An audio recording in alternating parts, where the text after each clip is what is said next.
10% luck, 20% skill, 15% concentrated power of will, 5% pleasure, 50% pain, and 100% reason to remember the name.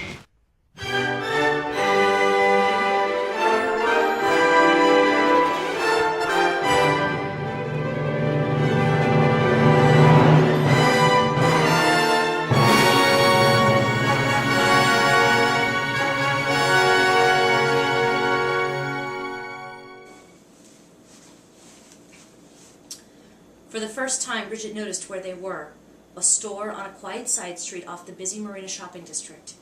It was one of the newer buildings, constructed after the Loma Prieta earthquake destroyed huge parts of the neighborhood.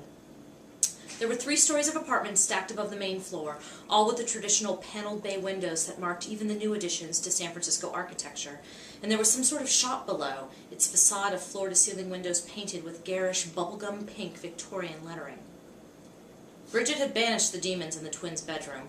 She'd liberated old Mrs. Long, but she'd never faced Mrs. Pickleman's tiny princess doll shop, she said. Please tell me it's an apartment upstairs.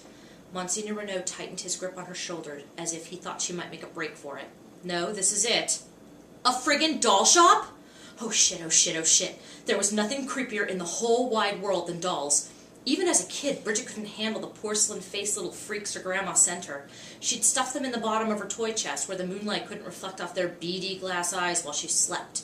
Eyes that seemed to follow her around the room, just waiting for her to turn her back before they leapt off the shelf to throttle her with their wee cold hands. Monsignor gave Bridget a nudge towards the door and she stumbled forward.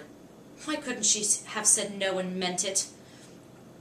He pushed the glass door, tripping an old-fashioned bell that hung overhead. Its high-pitched tinkling was like a death knell in Bridget's ears. She froze just inside the door. Facing her was a glass display case populated by old, withered dolls. They were bald, sort of, hair painted on their freaky little wooden skulls.